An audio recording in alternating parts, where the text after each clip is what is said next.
Edgar Allan Poe has to be one of the most prolific writers of all time, one of the most iconic, a man whose stories are taught even in schools. Stories that have left such a literary mark that I think basically at this point everyone on the planet knows of at least one. Now my absolute all-time favorite would have to be The Telltale Heart, dealing with a man turning to madness and just kind of watching this old man sleep as he's completely obsessed with his eel eye. An eye veiled in white that for some reason has struck a chord with this man. And the freakiest part to me, over the dismembership, over this man just going completely mad, would be the old man staying awake for so long, standing still in his bed for nearly an hour, and uttering a shriek of terror, knowing that somebody has been there this entire time, not making a noise, not making a goddamn sound, and just watching and watching. And while this is a story that I do want to cover, I would like to save it for more of the Halloween time, as I already have kind of an idea of what I want to do with it. But on a recent trip to the bookstore, I actually came across this. This is called Poe, Stories and Poems. It's a graphic novel adaptation of all of Edgar Allan Poe's stories, at least 9 or 10 of them, and I gotta say, there's a lot of stories in here that I've never actually heard of. Surprising being the pendulum, one that I'm sure everybody knows of, but apparently I did not, where a man is actually subjected to a weird type of torture, being locked in this dark room until all these different events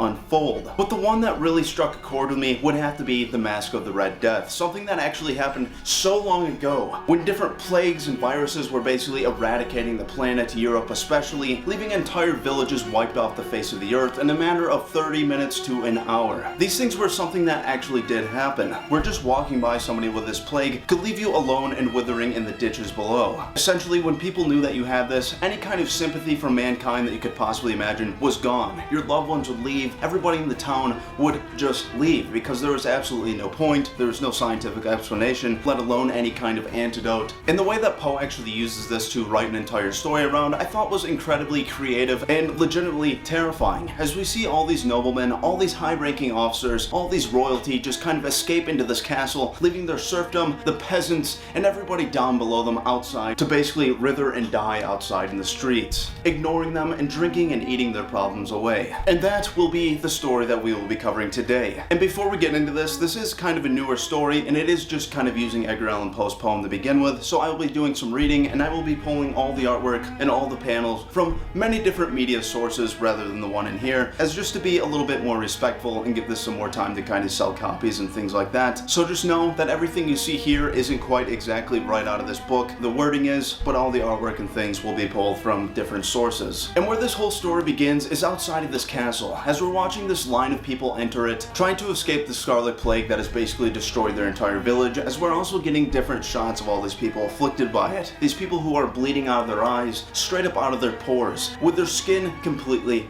rotting. The Red Death had long devastated the country. No pestilence had ever been so fatal or so hideous. Blood was its avatar and its seal. The redness and the horror of blood. There were sharp pains and sudden dizziness, and then profuse bleeding at the pores. The scarlet stains upon the body, and especially upon the face of the victim, were the mark which shut him out from any sympathy of his fellow man. And the whole seizure and progress of termination of the disease were the incidents of half an hour. The Prince Prospero, when fully half of his subjects have perished from the deadly plague, summoned 1,000 hale and light-hearted friends from among the knights and the dames of his court, in which these retired to the deep seclusions of one of his castellated abbeys. It was a magnificent structure, guarded by a strong and lofty wall with gates of iron, which the courtiers welded shut, sealing themselves within. The abbey was amply provisioned, with such precautions and courtiers might defy contagion and leave the outside world to take care of itself. And from here on out, we basically just see everybody inside partying on, holding the biggest rager that you've ever seen in any medieval castle that you could possibly imagine, drinking mead, drinking wine, watching the plays go on, and essentially just denying the outside world around them. They say they are surrounded by buffoonery, by beauty, and by ample provisions of any kind of debauchery. And while everybody here is having the time of their lives, the world around them has not ceased to move. Essentially, after 5 or 6 months, everybody continues to kind of look out the windows to see the peasantry and the serfdom and everybody that they left outside basically smoldering and dying in the streets, bleeding into the rivers and tainting the water supplies, and this is just leaving them a little bit bummed out, alright? This isn't exactly the happiest scene that you've ever seen, as all the people that they've once known, these people that have served them over the years, and the people that they have probably mistreated their entire lives and have been taken for granted, is beginning to leave a bit of a mark on everybody on the indoors. They all start to kind of wonder if what they're doing is right, if completely forsaking the entire kingdom just so that they all can escape is exactly the right right thing to do. And with this, the king begins to notice, and what he decides to do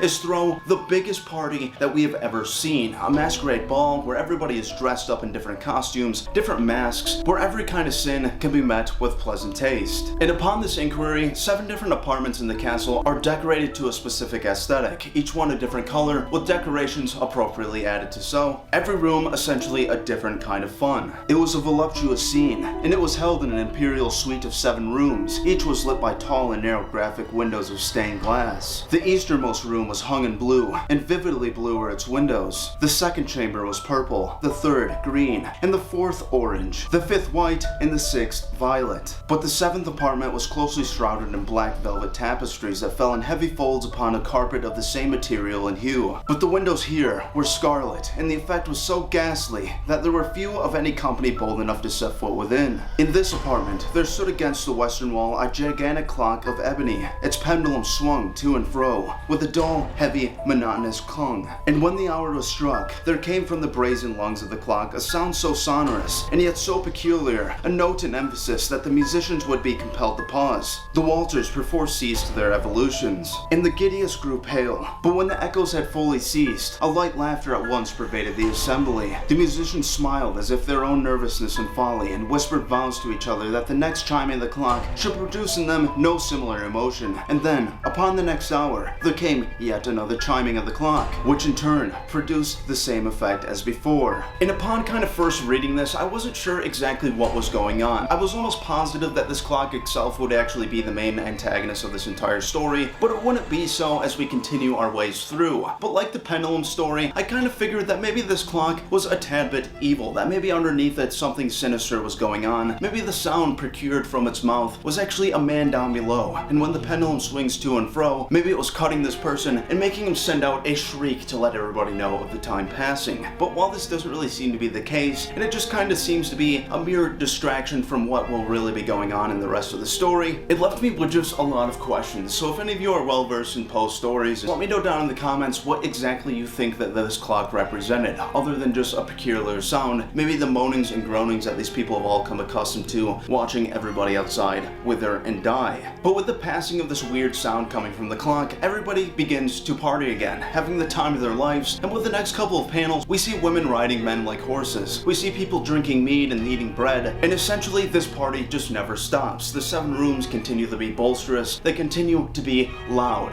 But as more chimings from the clock go on, eventually it is midnight, and with this final clang, everybody stops once again, with the sighting of something very eerie, and something that nobody will take as any kind of jest, and something that is definitely a bit of a buzzkill for this entire situation. As those 12 slow strokes were sounded, thoughts crept among those who reveled, and it happened too, that before the last of the echoes of the chime had sunk into silence, many in the crowd became aware of the presence of a masked figure which had arrested the attention of no one before. There arose from the whole company of a buzz, or a murmur, expressive of disprobation and surprise, then of terror, and of horror, and of disgust. For even among the most reckless, the utterly lost, to whom life and death are equally jest, there are matters of which no jest can be made. Not only was this new figure shrouded in the habiliments of the grave, and its mask that of a stiffened corpse, but the mummer had gone so far as to assume the blood-besprinkled aspects of the Red Death, and Prince Prospero was seen to be convulsed. And essentially, this whole party is sent to a complete stop, as nobody knows whether that this is some kind of joke, or if maybe one of the plague-stricken peasants has actually crept inside. And if this is so, this is something that could basically send everybody to the grave in a mere couple of minutes, in the span of an hour, something that wouldn't take long, and that there would be absolutely no way to fight back. And I think that's one of the most scariest parts of this book, is back then, they probably did not even have a name for such a thing. No kind of scientific backing to understand that this is just some kind of invisible bacteria, that rather, it is kind of an invisible cloud that just kind of swaps over cities, and suddenly people just start bleeding out of their eyes, out of their pores, out of every orifice of their body, and literally their skin will begin to melt off. And if you want to know more about this, I very much recommend that you go check out Last Podcast on the Left, as they have a series on the Black Plague, and it's something that will send shivers down your body. And like I said, something that we need to be grateful for and vigilant of ever happening again. But with the sight of this monstrosity, this creature that nobody can really understand what exactly it is, the king is absolutely furious, seeing that they went as far as to actually add the blood spotches, and that this is something that cannot be jest about. And what he does is just to tell everybody in the party to seize this person, He alone does not want to do this, and what he finds out is that neither does anybody else. Nobody wants to touch this thing. Like I said before, nobody knows if this is just some kind of sick joke, some kind of modern day edgy humor, and everybody stands back, shrieking, not having the knowledge of exactly what is going to take place within the next 10 to 30 minutes. His words rang through the 7 rooms, loudly and clearly. At first, there was a slight rushing movement in the direction of the intruder, but from a certain nameless dread, none would lay hands upon him. Thus, unimpelled, the figure made its way deliberately through each chamber, while the company shrank against the walls. Finally, the Prince Prospero, maddening with rage and the shame of his own momentary cowardice, rushed hurriedly through the 6 chambers. And as Prince Prospero rushes through each and every room, these rooms that this creature or this man or whatever exactly this thing is, as with the original artwork of this book itself, this plague-ridden being looks absolutely terrifying, and hopefully I'm able to find some kind of artwork to kind of convey that to everyone here. But as Prince Prospero rushes through and he makes it down to the Scarlet Room, he kicks the door open and with his knife he rushes towards this creature, when suddenly he drops his knife and eventually red splotches can be seen coming off of his face. It turns out that this isn't some kind of sick joke, that this really is one of these plague-ridden people that has been left outside to wither and die, and Prince Prospero is gone. He falls to the floor dead, and with this, everybody around him is completely terrified. And what they finally do, and why I don't really understand, is before anything even happened, they refuse to touch this being. But here, everybody rushes towards this monster, this creation of the plague, and this sick jest from the outside world, and they begin to tear it to pieces. Somebody actually grabs it by the head, and they try to rip off its mask, but when they do so, it does seem to merely be a head, to actually be a rotting body, something so easily terrible, and something so easily dismembered, as when they do this, it just drops to the floor, and everybody realizes exactly what will come next. And with the final couple panels, we essentially just see everybody drop to the floor dead. Once again, the halls are completely filled with blood, and there is not yet a single person alive. He had come like a thief in the night, one by one, dropped the revelers in the blood-bedwelled halls, and the life of the ebony clock went out with that of the last of them, and the flames of the lamp expired, and darkness and decay and the Red Death held illimitable domination over all. And that is essentially the end of this story. One that I thought was very interesting, as these people spend over 6 months just being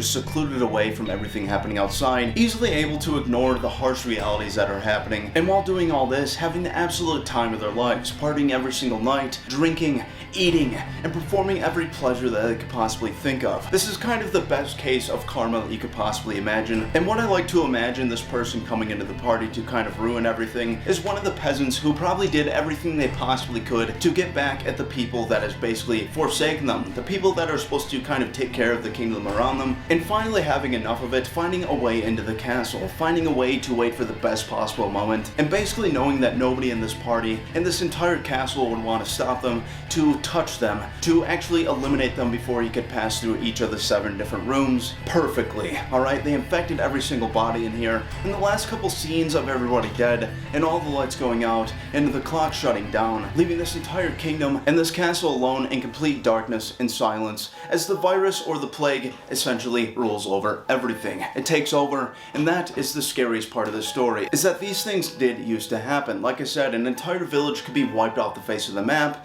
and it's a story that I just very much appreciate, and one that I'm glad that I actually got to read.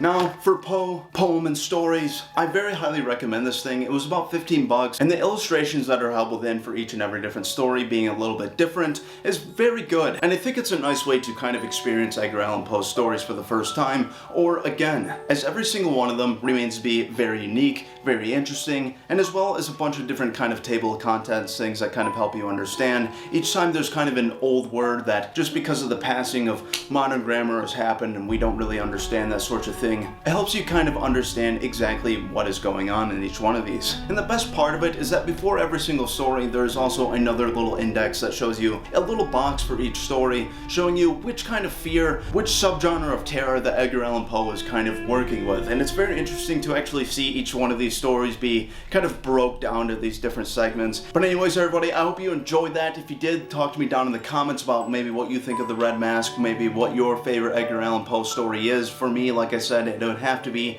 The Telltale Heart. Obviously, I think that's probably the most known one by Edgar Allan. But I think it really shines, alright? I think it really does show an utterance of madness in the mind of a young man who is just absolutely obsessed with this old caretaker's eye. This person that has taken care of him basically his entire life until he inevitably dismembers this man and kind of loses it when the cops come to play. Completely overwhelmed with grief and the things that he has done for basically essentially no reason whatsoever. But yes, everybody, have yourself a fantastic day. I do hope this was entertaining. I had to re-record it as my last video looked really bad. I have no idea why.